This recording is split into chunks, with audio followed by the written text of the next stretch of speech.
오늘 하나님께서 우리에게 주시는 말씀은 이사야서 43장 8절로 11절의 말씀입니다. 이제 하나님의 말씀 받도록 봉독합니다. 눈이 있어도 보지 못하고 귀가 있어도 듣지 못하는 백성을 이끌어내라. 열방은 모였으며 민족들이 회집하였는데 그들 중에 누가 이 일을 알려주며 이전 일들을 우리에게 들려주겠느냐. 그들이 그들의 증인을 세워서 자기들의 오름을 나타내고 듣는 자들이 옳다고 말하게 하여 보라. 나 여호와가 말하노라. 너희는 나의 증인 나의 종으로 택함을 입었나니 이는 너희가 나를 알고 믿으며 내가 그인 줄 깨닫게 하려 함이라. 나의 전에 지음을 받은 신이 없었느니라. 나의 후에도 없으리라. 나 곧 나 여호와라. 나 외에 구원자가 없느니라. 아멘. 오늘은 백성을 깨어나게 하라 라는 제목으로 하나님의 말씀을 전하겠습니다.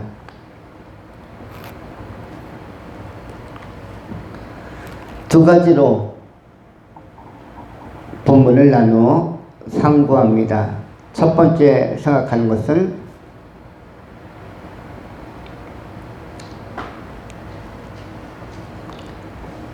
종, 두 번째 생각하는 것은 증인이라는 두 가지 용어를 중심으로 하나님의 말씀을 전하겠습니다. 9절에 나 여호와가 말하노라. 너희는 나의 증인 나의 종으로 택함을 입었나니 이는 너희가 나를 알고 믿으며 내가 그인 줄 깨닫게 하려 함이라. 나의 전에 지음을 받은 신이 없었느니라. 나의 후에도 없으리라. 아멘. 이 이사야서 43장 10절에 두 가지 용어가 나오는데 너희는 택함 받은 백성이요 동시에 너희는 나의 종이며 또한 나의 증인이다 라고 그렇게 호칭하고 있습니다. 본문에 나오는 말씀 가운데 먼저 종에 대하여 생각합니다. 종이라는 단어는 히브리어로 에베드라는 단어입니다. 에베드는 종이라고 할 수가 있고요. 또한 이 에베드 종이라는 것은 나의 뜻대로 사는 것이 아니라 하나님의 뜻을 깨닫고 나를 통하여 순종하고 실천하는 삶을 사는 것을 종이라고 하는 것입니다. 여기서 종이라는 것은 세상의 종이 아니라 하나님의 종, 그리스도의 종을 의미하는 것입니다. 달리 표현하면 하나님께서 쓰시기에 가장 좋은 사람, 하나님께서 쓰시기에 잘 길들여진 사람. 서점에 가면은 많은 책 가운데 그 부제가 굉장히 인상 깊은 책이 하나 있는데 요한 칼빈에 대하여 부제를 붙였습니다. 어떻게 붙였냐면 하나님께서 길들이는 사람 칼빈 이렇게 부제가 붙었습니다. 칼빈 하면은 칼뱅 또는 깔뱅 하면은 프랑스의 신부였다가 종교개혁을 통해서 성경의 조명을 받고 새로운 각성과 또 영적인 회복을 통하여 종교개혁을 시도하고 어떻게 보면 거의 완성시킨 사람으로 알려져 있습니다. 기독교 강요를 통하여 힘있는 설교를 하였고 오늘날 개신교를 세우는 데 있어서 이 프로테스탄트를 세우는 데 있어서 마틴 루터와 더불어서 굉장히 큰 역할을 한 중요한 인물이기도 합니다. 그런데 이 사람에 대한 평가가 처음부터 뛰어난 사람 또는 처음부터 탁월한 사람, 처음부터 우월한 사람 아니면 뛰어난 지도자, 리더십을 갖춘 자라고 설명하지 않고 이 칼빈에 대하여 하나님께서 길들이는 사람이라고 부제를 붙였습니다. 우리는 구약시대에 나오는 야곱도 하나님께서 길들이신 사람으로 잘 알려져 있는 것으로 평가합니다. 야복강 나루터에서 하나님께서 그를 이스라엘로 바꾸기까지, 이스라엘이라는 새로운 이름을 호칭을 주시기까지 하나님께서 야곱의 굉장히 많은 탐욕스러움과 거짓됨과 또 야욕과 인간적인 그리고 세속적이고 본능적인 이런 소욕들에 대하여 하나님께서 손을 대고 길들이시기 시작합니다. 야곱은 무려 아내가 넷이나 있었습니다. 아내는 하나로 족하고 둘도 과분한데 셋도 아니요 넷까지 이렇게 거느리면서 그 자녀들까지 포함하면 무려 70명이나 되는 거대한 식구들과 식솔 군단을 형성한 사람이 바로 야곱이었는데, 그 야곱이 야복강 나루터에서 하나님의 천사를 만나면서 환도뼈가 위골되고 환도뼈에 금이 가면서 그 굴복하는 기도하면서 울며 천사에게 부탁을 합니다. 나를 축복하소서. 근데 그 축복의 내용은 무엇입니까? 나를 이전 과거와 같은 비열한 사람으로 살게 하지 마시고 새롭게 갱신된 깨어난 사람으로, 각성한 사람으로, 거듭난 사람으로 하나님의 방식으로 살게 하소서. 하나님께서 인도하시는 삶의 방식과 하나님께서 이끌어 주시는 삶의 방향을 따라서 살아가는 갱신되고 개혁되고 거듭난 사람으로서 남은 생에 살기를 원합니다. 이 야곱의 호소와 야곱의 기도를 들은 하나님께서 어떻게 야곱의 호소를 수용하셨음을 증명해 주셨습니까? 그것은 이름을 바꾸는 것이었습니다. 네 이름을 다시는 야곱이라 하지 말고 지금부터 너희 이름은 이스라엘이라 하라. 이스라엘이라는 뜻은 무엇입니까? 또한 이때 이 사건에 대하여 분이엘이다라는 명칭을 또 하나 붙여줍니다. 하나님과 대면하여 보았으나 죽지 않고 검증되어서 회복을 도모하는 자리, 분이엘의 하나님의 햇살을 받으면서 야곱이 이스라엘로서의 첫 출발을 하게 되어집니다. 이렇게 종이라는 것은 처음부터 완벽하거나 또는 완성된 자로 주어지는 것이 아니라, 출발하는 것이 아니라 모난 것도 많고 치우친 것도 많으나 하나님께 길들여져 가는 과정 안에 있는 사람들을 종이라고 합니다. 예수님의 12 제자들도 역시 마찬가지였습니다. 예수님을 인격적으로, 전인격적으로, 정통으로 바르게 만나기 전까지는 그들은 굉장히 거친 사람이었습니다. 베드로도 그야말로 다급하면 검을 쓰려고 했고, 또한 요한과 야고보는 보아녹이라는 별명이 붙일 만큼 소리도 많이 지르고, 그리고 좀 호들갑도 많이 떨고, 그리고 성격도 굉장히 다혈질적인 사람이었습니다. 그런데 그들이 조금씩 변해가는 것을 신약 성경은 증명하고 또 증거하고 있는 것입니다. 종은 어떠한 사람이다?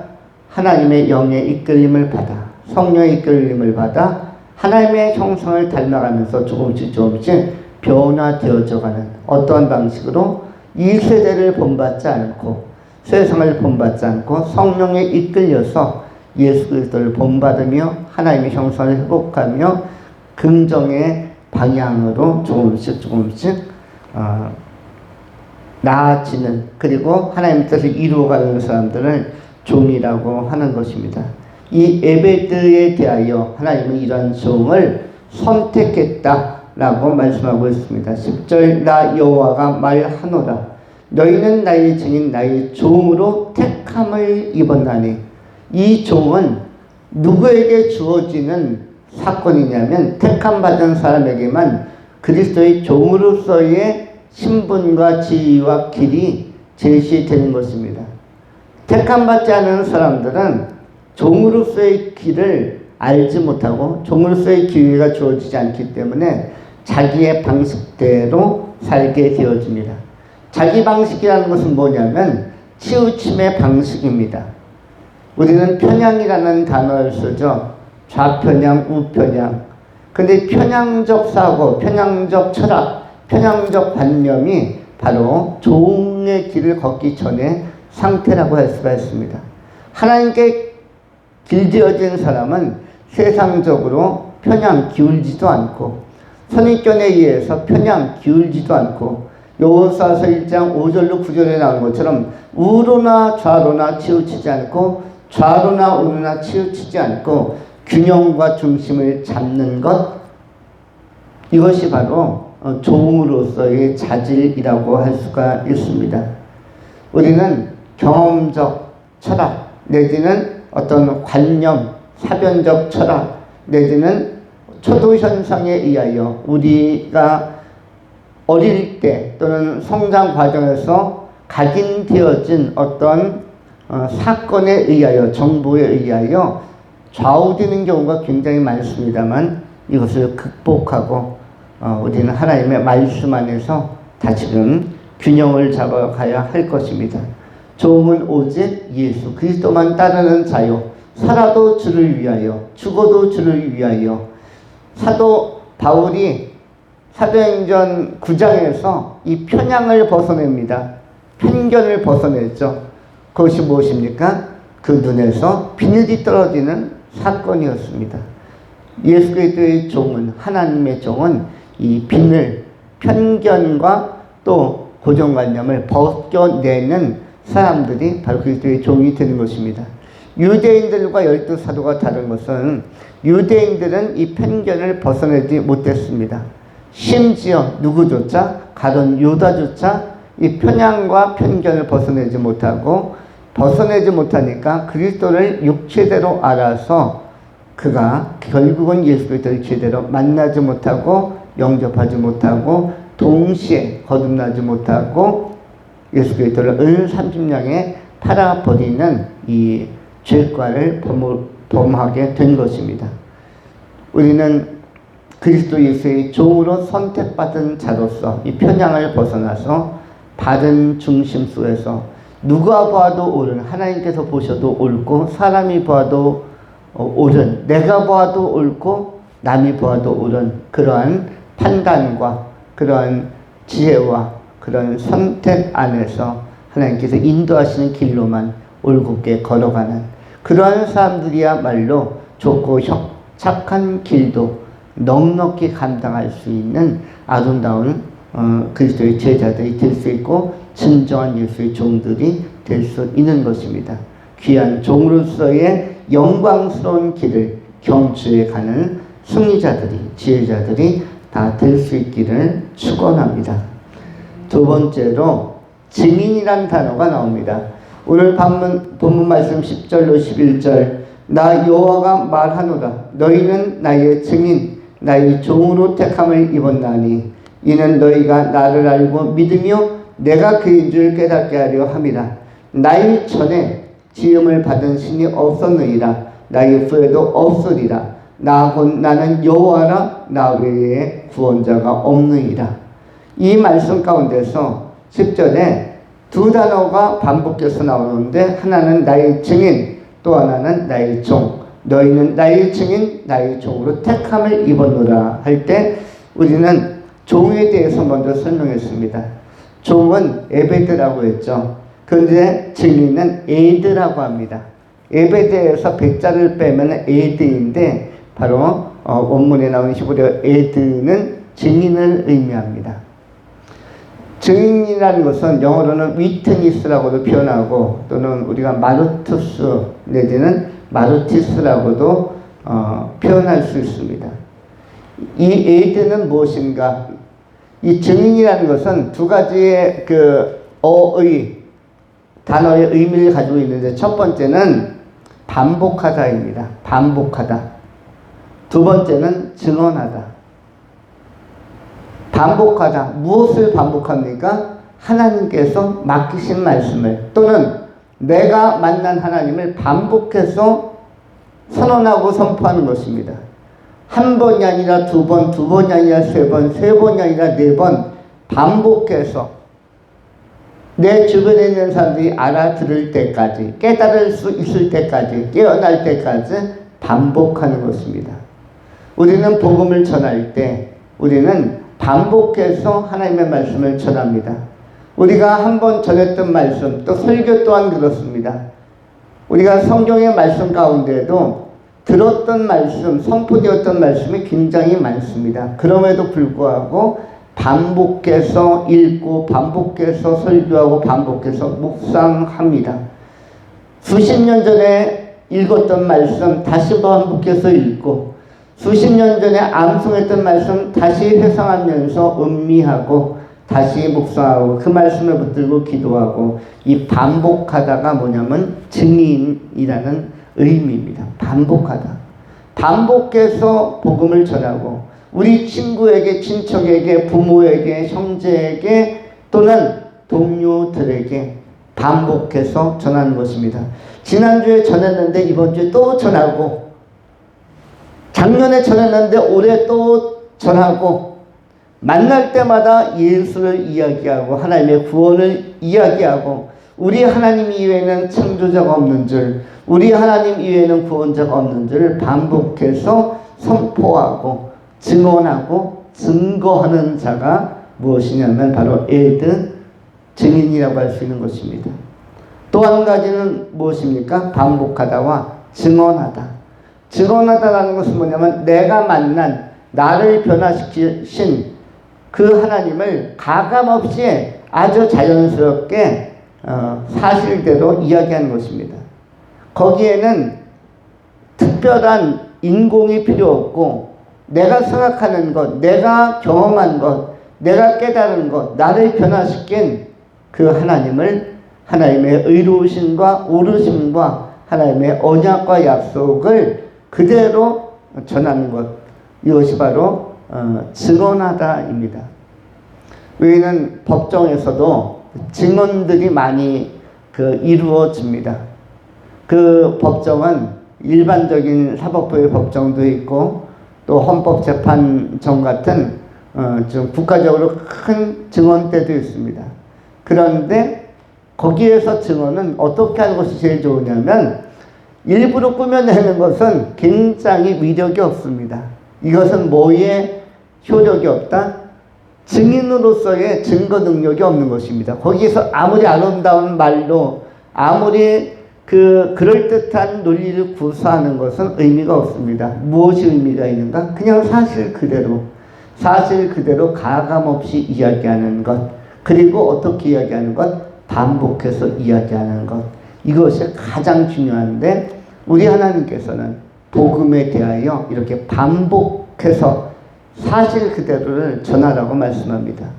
우리 하나님께서 생명의 창조자인 줄, 그리고 우리의 구원자인 줄, 나의 길을 이끌어 주시는 분인 줄, 나를 변화시켜 가시는 분인 줄, 나를 보호해 주시는 분인 줄 그대로 고백하는 것입니다. 이것을 잘한 사람이 바로 다윗이라는 사람이었습니다.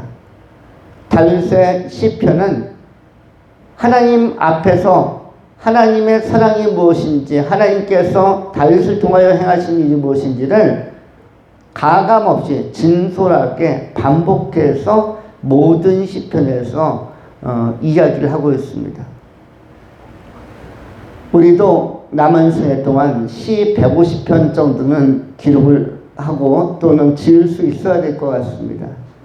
다윗의 150편이 있는데 너무나 아름답습니다. 여러분 시편 150편 가운데 빼고 싶은 편은 몇 편, 어떤 장을 빼고 싶습니까? 시편 1편부터 복 있는 사람에 대하여 고백을 하였고 시편 150편에서 할렐루야 하나님을 찬양하라, 찬송하라, 호흡이 있는 자마다 여호와를 찬양할지어다로 끝나는데 그 중에서 어떤 걸 빼고 싶습니까? 막상 빼려고 보면 다 중요해서 다 주옥 같고 다 보석 것 같아서 보배로 와서 뺄 수 있는 곳이 없습니다. 그런데 우리에게도 이 150편의 고백, 150편의 증언, 150번의 증거가 꼭 필요합니다. 우리도 지금부터는 시인이 되어서 다윗에게만 사랑을 베푼 것이 아니라 우리에게도, 나에게도, 우리 삶에게 공동체에게도, 삶에게 성도인들에게도 하나님은 동일한 은혜와 동일한 간증을 주신 것입니다. 우리 또한 주님을 반복해서 증언하고 증거해야 할 것입니다.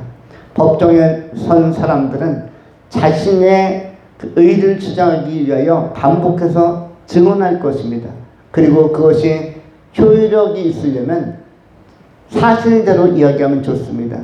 또한 우리는 이와 같이 법정에 선 사람들은 법 조문에 의하여 근거하여 주장하지만 우리는 하나님의 말씀에 근거하여 반복해서 하나님의 의와 하나님의 진리와 하나님의 크심을 전파해야 할 것입니다. 그러할 때 어떤 사람들이 깨어나기 시작합니까? 8절에 있는 사람들이 깨어나는 것입니다. 눈이 있어도 보지 못하고 귀가 있어도 듣지 못하는 백성을 이끌어내라. 이런 백성이 너무나 많다라는 것입니다. 눈이 있는데 보지 못합니다. 귀가 있어도 듣지 못합니다. 눈이 있어도 보지 못합니다. 왜 보지 못합니까? 비늘이 쓰여져 있어서 편견이나 고정관념 때문에, 이 편향 때문에, 이것 때문에 보지 못합니다. 귀가 있어도 또한 동시에 듣지 못합니다.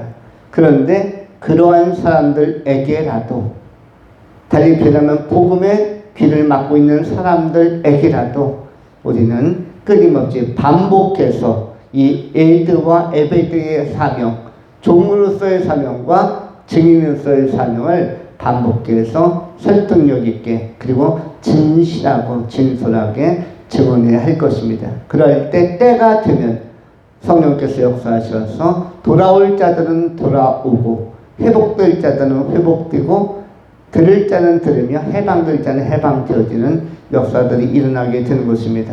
우리가 끊임없이 성령의 위로와 격려 안에서 지치지 않고 종으로서의 길을 걸어갈 뿐만 아니라 증인으로서의 사명도 감당함으로 말미암아 땅끝까지 그리고 인생의 마지막까지, 마지막 순간에라도 주의 복음을 전파하고 주님을 영화롭게 하여 드리는 주님의 기쁨이 되는 증인으로서의 사명을 온전히 감당해 나가는 귀하고 충성스러운 종들이 그리스도의 증인들이 다 될 수 있기를 축원합니다. 기도하겠습니다. 할렐루야. 존귀하신 하나님, 우리가 하나님의 말씀에 근거하고 하나님의 성서에 기록된 기록에 의탁하여 남은 생의 종으로서의 길을 택함받은 증인으로서의 길을, 에베드의 길을, 에드의 길을 걸어갈 수 있도록 하나님께서 붙들어 주시고 인도하시고 격려하시고 이끌어 주시옵소서. 우리의 힘이 되신 여호와를 사랑하오며 찬양하오며 구주 예수 그리스도의 이름으로 축복하며 기도하옵나이다. 아멘.